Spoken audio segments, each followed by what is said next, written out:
Proverbs chapter 11, and we finished up on verse 27 last week, and stating that we're going to look at it a little bit more. Now, in this particular chapter, what we are doing is showing verse by verse, or even a collection of verses, sections, having a connection with other parts of the Bible, either by way of some example showing what this proverb is saying, or other commands that maybe Christ said, or maybe is in a psalm, or maybe somewhere else. But that these are not just floating around disconnected from the rest of the Bible, because they're not. The Bible is completely connected. And actually, from the first lesson, I do believe, we showed how the New Testament quotes quotes the Proverbs. Yeah, it quotes Psalms too, but quotes Proverbs. And we come down to verse 27, so Proverbs 11, verse 27, whoever diligently seeks good seeks favor, but evil comes to him who searches for it. So we can actually change this. Whoever diligently seeks evil seeks disfavor, or we'll find we'll find evil. But evil comes to him who searches for it. And as we mentioned last week, we have the saying, if you go looking for trouble, you will find it. It's not going to take you long. It's not going to take you long at all. You go looking for it. You go doing something. You go find the wrong type of people. You push the wrong buttons. You do something, and that's being very nice about it. You do something, you're going to find trouble. You're going to do it. Now, we can look at various places, and of course, we've already made mention concerning the book of Esther. Esther chapter 7 verse 10.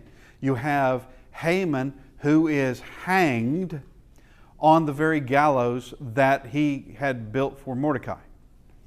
And so he finds his trouble. He finds it. But we can also look in other places, such as Psalm 7. If we go there to Psalm chapter 7, and we will begin in verse 15. He made a pit and dug it out, and has fallen into the ditch which he made. His trouble shall return upon his own head, and his violent dealing shall come down on his own crown. Now, we have talked about that of wicked people and lawless people and individuals who are bloodthirsty, who it is murder and theft. Matter of fact, that goes all the way back to chapter 1.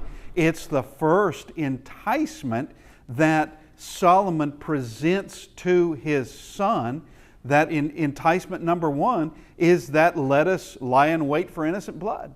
We'll have one purse. We will fill our houses with the spoils. Okay, and so here is this very, very lawless type, and they will meet up with the end result in that. The end result will be death. And the end result will be actually, as that's the second time I've done that. As Proverbs 1 states, they secretly seek out their own blood. Why would you even be doing this with all the risks involved from every sort of direction? Why would you be doing this if there wasn't something much deeper inside? And this is greed. There is that. But there's something darker still on the inside. Now we can go to Psalm 57. Let's go there. Psalm 57 and verse 6. They have prepared a net for my steps. My soul is bowed down.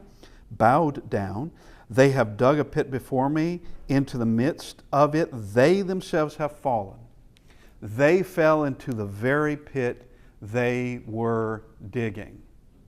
And there is a saying, you may have heard it before, maybe.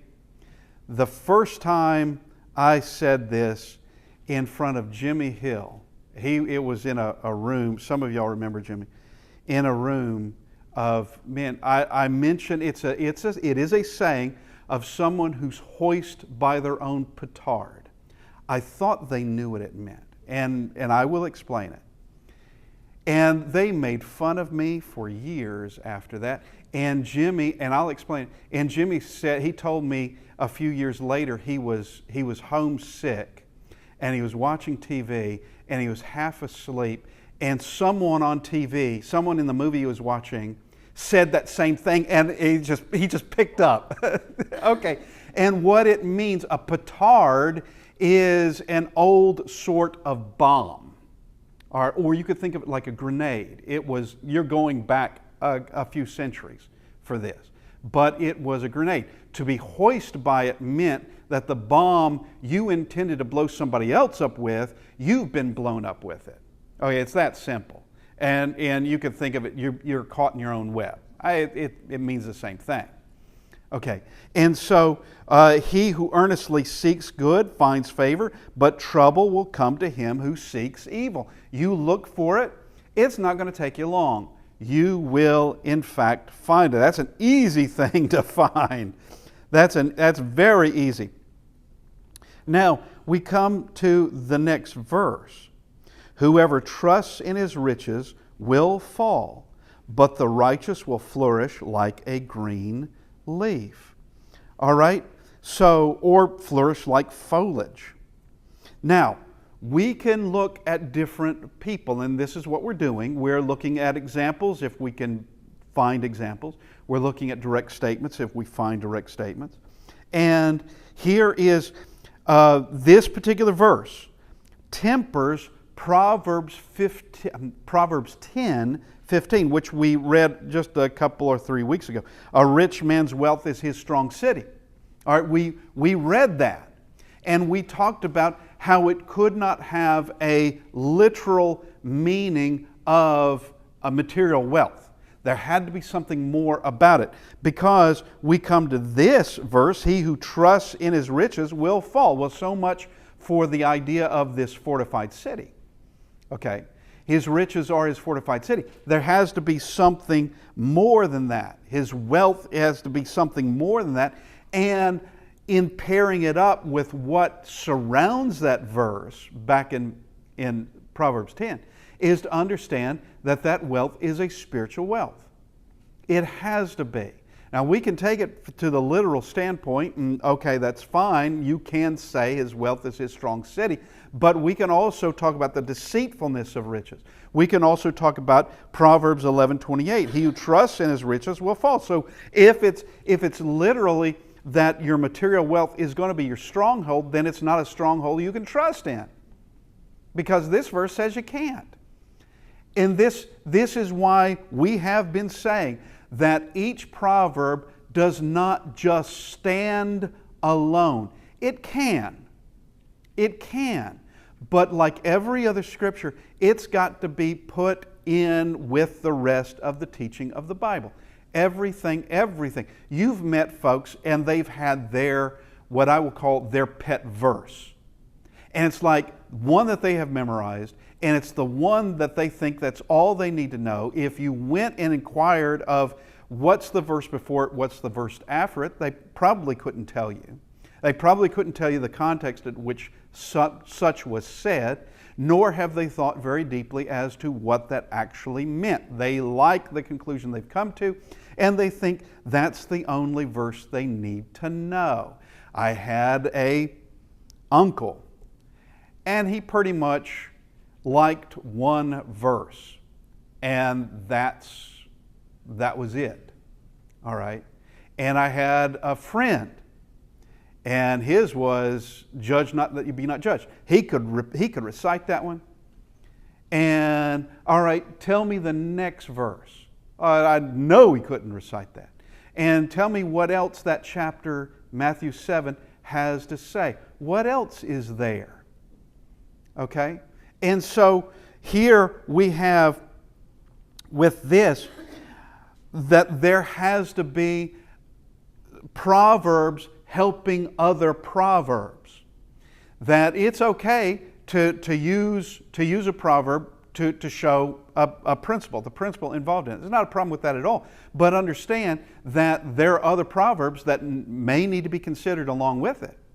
There's a way that seems right to a man, but the the end thereof is the way of death. Did I get that right? Okay.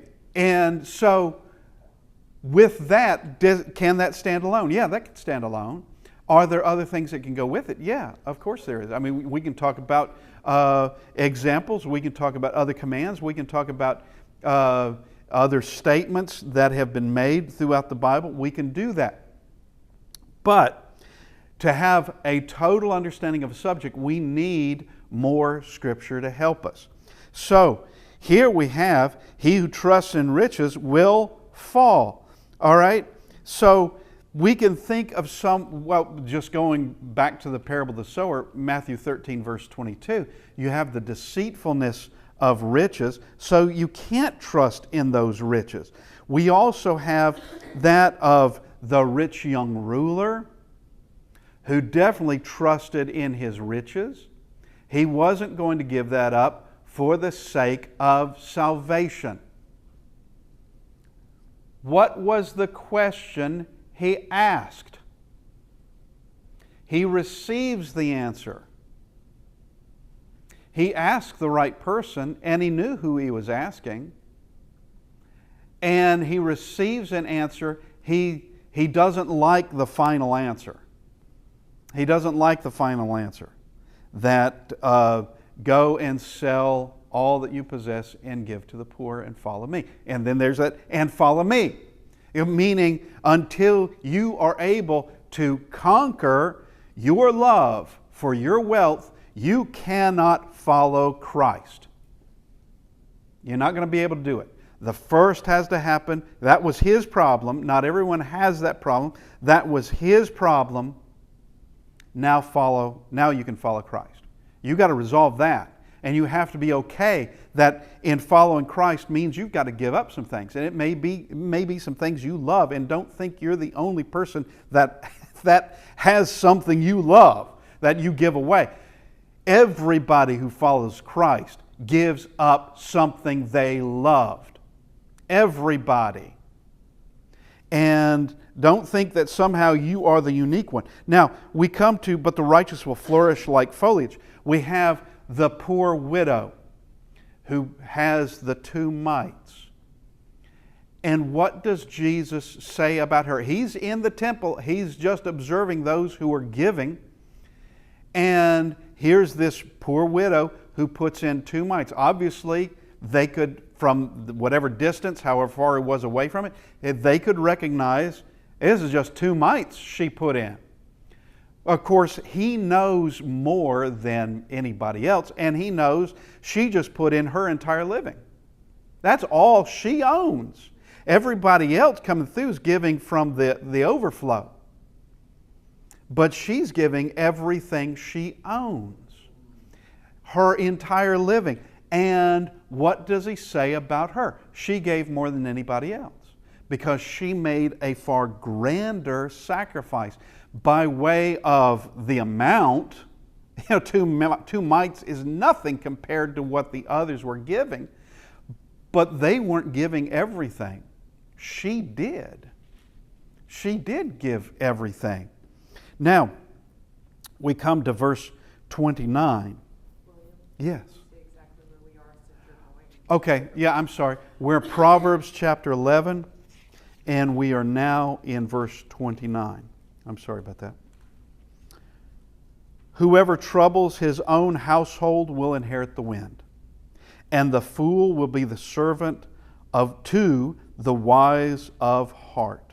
Let's go to the first one, the first part of this. Whoever troubles his own household. What do you think is going to happen? Yet it's done. Where is the one spot in your life, if you have, regardless of what you believe, regardless of how you live your life, what is the one place in your life that should be held as extremely important and should be protected? It's your home. It's your home. That is it. If there's a place that where you would want to protect this, and whatever needs to be done, whatever behavior needs to be adjusted, whatever it is, it should be your home, because that's yours. That is where you live. That's where you're supposed to live. That there is supposed to be the people who you love the most. And you have the greatest responsibility to them the most. That's where it should be. But yet, people still, they trouble their own household. And what do you think you're going to get? Well, here it says, you will inherit the wind. Well, that's very similar to what Hosea 8 and 7 states. You sow the wind, you will reap the whirlwind. That's what happens. So a man who is abusive, or an alcoholic, or even one who is just dismissive, has no real love for his wife, for his children, he's messing with his home. He's disturbing it. He is troubling his home. That's what he's doing. And years ago, I knew a woman. She was older than the rest of us students. She was going to college, and it was known, she was not shy about it, that on certain weekends, her husband and children would come visit her. I don't know exactly where they lived, but they weren't close. So they had to travel a distance to get there, and they would visit her on the weekends, and you might see them on campus. But it was known, because she let it be known, not to her husband or to her children, but once she graduated, she was going to divorce him and leave them. She did not want that responsibility. She wanted something else. But that's your responsibility. Like it or not, that's your family. Like it or not, that's who you're responsible for. You're just going to allow them just to twist in the wind? They're your children. You made vows to that man. You did that. And they do rely on you. They do.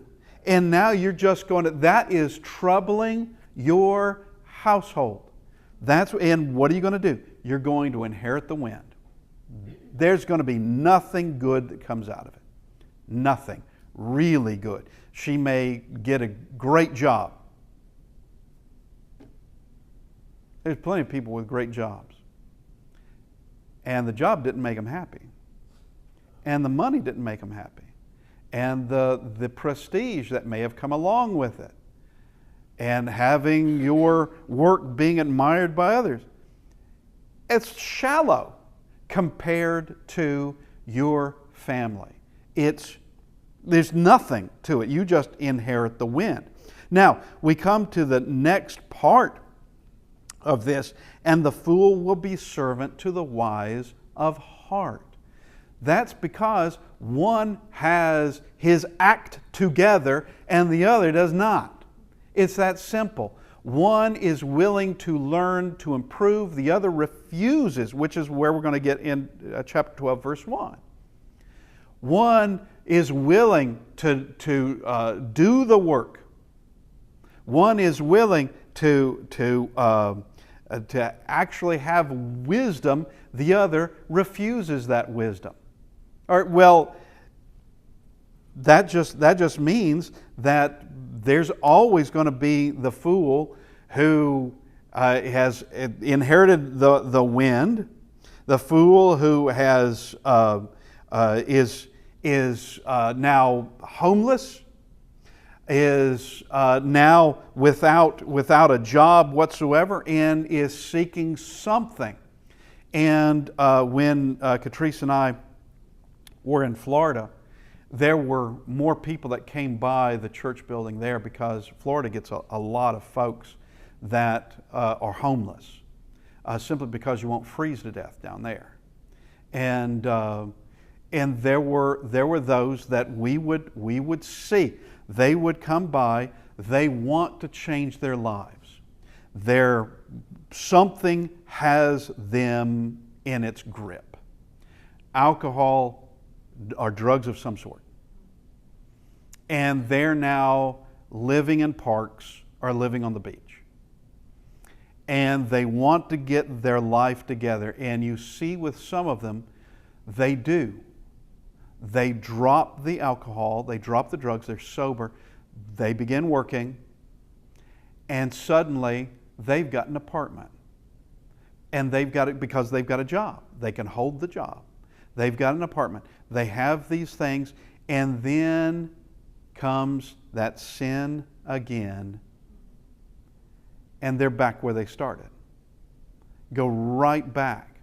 Whereas the one who has avoided all that, the one who's not addicted to all that, well, they can hold down a job, and they can in fact do the things that are necessary in life to be able to do these things. Now we go to verse 30. The fruit of the righteous is a tree of life, and whoever captures souls is wise. Or the fruit of the righteous is a tree of life. How is that? You have someone like Joseph.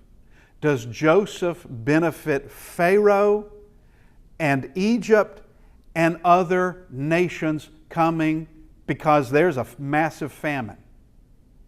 Yeah, he's a tree of life. Pharaoh trusts him. And Pharaoh is going to become I have no doubts, the wealthiest man on the earth because of Joseph. And the people of Egypt, they live because of Joseph. And you have his brothers, Joseph's brothers and his father, they can live because of him. And I may have mentioned this a number of months ago, but I was watching a lecture, and it was a historian, and it was talking about the Mesopotamian world and the ancient world, and she did not believe the Bible. It was obvious, and she began talking about things that, did she realize? If she did, she wasn't going to confirm it. Did she realize she's just confirming Exodus and other things? Genesis as well. But she just confirmed Exodus. She talked about that there was evidence, not only by way of just archaeology and finding a lack of certain items during certain years and certain waste in certain years, but also that of the writings that were found on clay tablets. And there was discussion of a terrible famine. Terrible. And it was widespread. It wasn't just Egypt and the area heading up where Israel of Canaan. All right. It was far greater than that. And Joseph was that tree of life. That is what he was. And we can also see Daniel is the same way.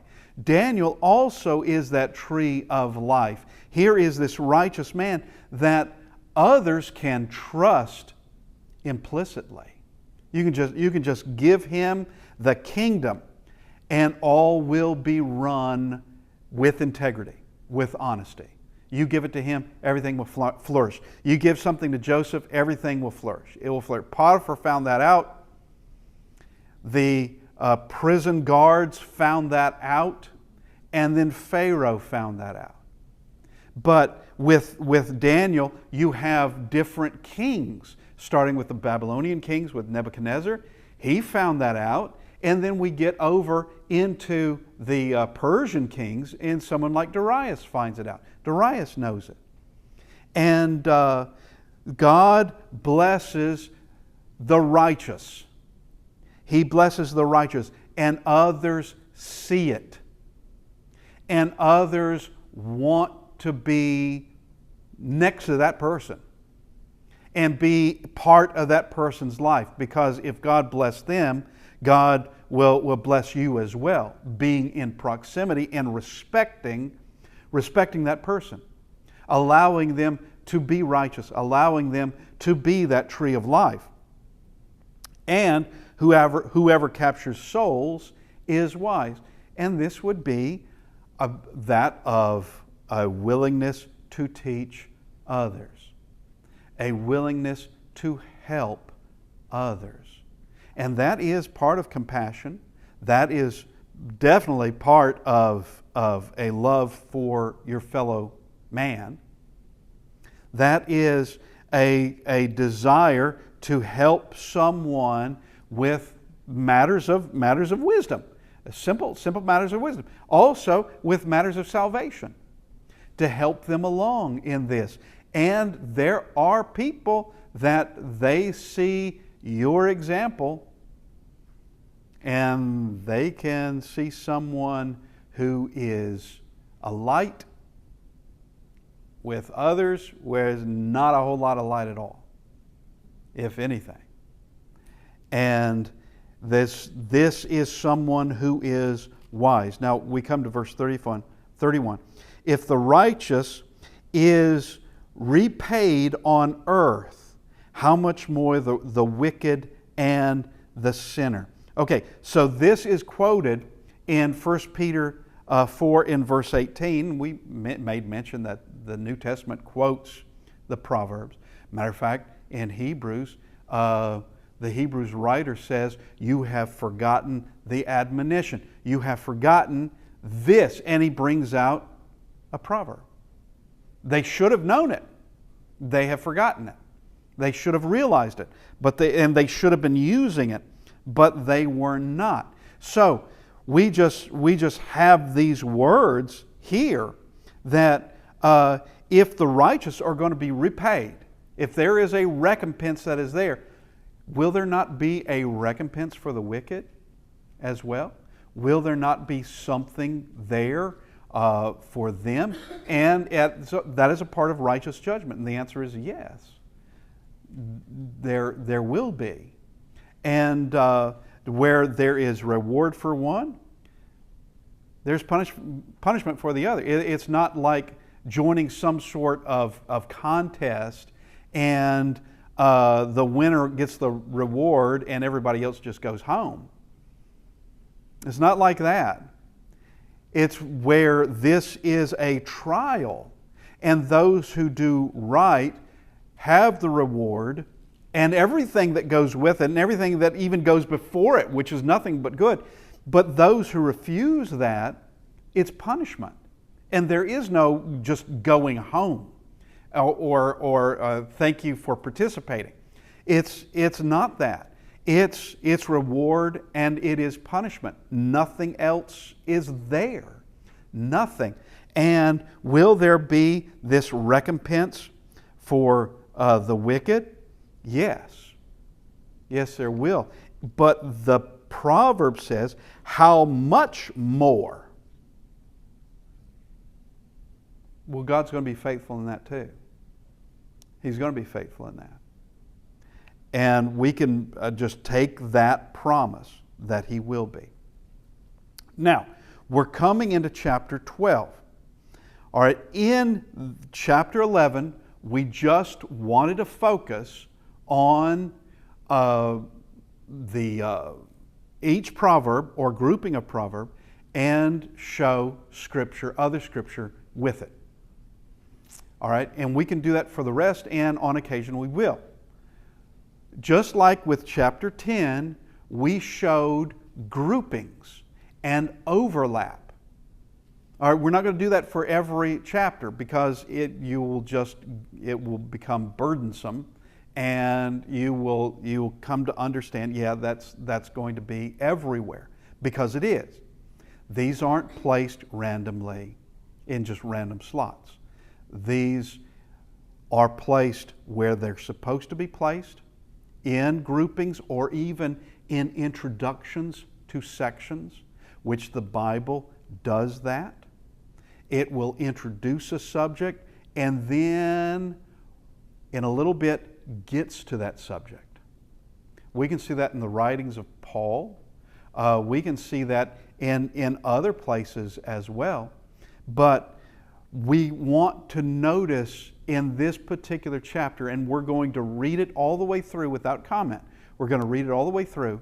And I want to show how they're all working side by side. They are describing and they are defining. They're working together. And it is coming to our minds from different directions. Different wording, different directions, also with slightly different subjects, or it could be even greatly different subjects, but it's still going to be the right way something should be done versus the wrong way, or just describing here's the right way, or just describing here's the wrong way. But it's all going to work side by side to help us have a full picture and get it firm in our minds. So what we're going to do is we're going to read chapter 12. Just going to read it as is, and then we're going to show the way the chapter is using each one of these verses with the words it has chosen. Now, some of the words are going to be duplicated, yes, and we'll try not to show that duplication. But we can learn a lot from it. So, here is Proverbs chapter 12. Whoever loves discipline loves knowledge, but he who hates reproof is stupid. A good man obtains favor from the Lord, but a man of evil devices he condemns. No one is established by wickedness, but the root of the righteous will never be moved. An excellent wife is the crown of her husband, but she who brings shame is like rottenness in the bones. The thoughts of the righteous are just. The counsels of the wicked are deceitful. The words of the wicked lie in wait for blood, but the mouth of the upright delivers them. The wicked are overthrown and are no more, but the house of the righteous will stand. A man is commended according to his good sense, but one of twisted mind is despised. Better to be lowly and have a servant than to play the great man and lack bread. Whoever is righteous has regard for the life of his beast, but the mercy of the wicked is cruel. Whoever works his land will have plenty of bread, but he who follows worthless pursuits lacks sense. Whoever is wicked covets the spoils of evildoers, but the root of the righteous bears fruit. An evil man is ensnared by the transgression of his lips, but the righteous escapes from trouble. From the fruit of his mouth a man is satisfied with good, and the work of a man's hand comes back to him. The way of the fool is right in his own eyes, but the wise man listens to advice. The vexation of a fool is known at once, but the prudent ignores an insult. Whoever speaks the truth gives honest evidence, but a false witness utters deceit. There is one whose rash words are like sword thrusts, but the tongue of the wise brings healing. Truthful lips endure forever, but a lying tongue is but for a moment. Deceit is in the heart of those who devise evil, but those who plan peace have joy. No ill befalls the righteous, but the wicked are filled with trouble. Lying lips are an abomination to the Lord, but those who act faithfully are His delight. A prudent man conceals knowledge, but the heart of fools proclaim folly. The hand of the diligent will rule, but the slothful will be put to forced labor. Anxiety in a man's heart weighs him down, but a good word makes him glad. One who is righteous is a guide to his neighbor, but the way of the wicked leads them astray. Whoever is slothful will not roast his game, but the diligent will will get precious wealth. In the path of righteousness is life, and in its pathway there is no death. Okay, so that is chapter 12. I read that entirely from the New English Standard, or the English Standard, English Standard. And there are, I also read from, I also read from the New King James. New King James has different wording, and as I have expressed already in earlier lessons, there are times when I like one version or one rendering of a proverb over another. I do. And that is because, translators aren't flawless. And translators, neither am I, but I can see where one fits better with the other proverbs, and another may cause a little bit of confusion until you see what is being said, and then you realize, oh no, it actually works with the rest, and it works very well with the rest. But I want us to note, we're going to look at all the words, the different descriptions, the different actions that are found in this verse. But I want you to note some things. That to be wise is to take all of wisdom for every part of living. That is to be truly wise. It's not a pick and choose sort of you don't get options. It's not a buffet. It's not just pick and choose what you like and leave the rest. It is take it all. And that would be for every part of life, whether it's your speech or behavior or work ethic or good works or compassion, value of home and humanity, benevolence, whatever it is. All that wisdom has to say is to be taken and can be used through your life. To be wise is to take it all. Now, to be a fool is to reject any part of it. That is to be foolish, is to reject any portion of it. You have met them, I have met them. People who they will give you anything. They are extremely generous people. If they can give it, they'll give it. Extremely generous people. But they have serious flaws that they want to address. You may have a man who has maybe alcoholic, or maybe a homosexual, or maybe someone who's just most have a difficult time getting along with him at all.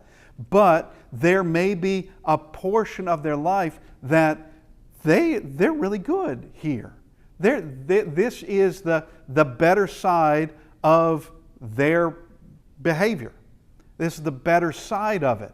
And that's, okay. Now let's go and let's tackle the big things. All right, you've got this. Let's go tackle, as one may say, the elephant in the room. Let's get that done, or the beam in your eye. Let's get that one done. And foolishness, just any sort of error. You can have someone who is generous and someone who is a very compassionate person, and there are certain good works that they do that can't be denied whatsoever, but they have some flaw, some serious flaw they need to be rid of. And yeah, that would be foolishness in there. Now, taken as a whole, Proverbs is going to give us a full teaching. Now, we're just doing chapter 12 in this. And I'm going to do the wise first. I've got two columns, wise and the foolish. We're going to do the wise first. These are descriptions and actions of the wise. Loves instruction, loves knowledge, good man, favor from the Lord, righteous, cannot be moved, excellent, wife. That isn't to say he has an excellent wife, but the wife, she being wise, is excellent. A crown, thoughts are right, words deliver, house stands, their words will deliver, their house stands, they are commended, they work, they till, they work. Wisdom regards life, satisfied, yields fruit, comes through trouble, good fruit, not just yielding fruit, but it's good fruit, heeds counsel, prudent, covers shame, speaks truth, declares righteousness, promotes health, established forever, has joy, no grave trouble, the Lord's delight, will rule, makes glad, chooses friends carefully, diligent, life associated with him, and no death. All right, everything in that column is good. Everything. And it shows the multifaceted nature of it. That it's not just being wise in one area. It is being wise throughout in every direction. Being wise. And here is the goodness that comes out of it, the benefits that come out of it. This is from following the wisdom of God. Proverbs is the only book I can think of that starts off No, there's another one. Proverbs is one of two books I can think of that tells you the benefit of it right off the bat. The benefit. And it's very, very clear in this. Verse 2, to know wisdom and instruction, to perceive the words of understanding, to receive the instruction of wisdom, justice, judgment, equity, to give prudence to the simple, and continuing on. It gives you, from the very beginning, the benefit, the value of the book. Why should I read this book? Well, it does give you that. And if you're curious as to what the other one was that I thought of, it is the book of Revelation. Revelation 1:3. Blessed are the ones who hear the words of this prophecy and do them. Okay. And that gives you the value of the book right there. But now we go to the foolish column. Just chapter 12. That's all we're doing. Just chapter 12. And once again, these are describing and defining. That's what's going, what's happening, and coming from different directions. Hates correction, a word that someone in my life doesn't like me saying, but the Bible says it both in the English Standard and in the New King James. Stupid. All right, that is the word. Stupid. Shame. Rottenness, wicked, counsels are deceitful, lies in wait for blood, overthrown, no more, perverse heart, despised, cruel, frivolity, devoid of understanding, covets, ensnared, transgression, right in his own eyes, wrath is shown quickly, false witness, deceit, speaks like sword thrust, so the piercing of a sword. For a moment, that's temporary, devises evil, filled with evil, lying lips, abomination to the Lord, proclaims foolishness, forced labor, leads astray, lazy. That's all in this category, chapter 12, of the foolish. And yeah, it's possible. I am flawed. It is possible that I missed something. But this gives us the idea. This gives us the idea of just taking one proverb is not enough. Go now and fill that out. And let it be shown the value of one over, it's a stark contrast, over the value of the other. And it doesn't end, does it? It just keeps going and keeps going and keeps going. All right, speaking of which, we can't keep going. We have come to our end. And so I appreciate everybody being with us. And hopefully we can continue next week. Thank you, everybody.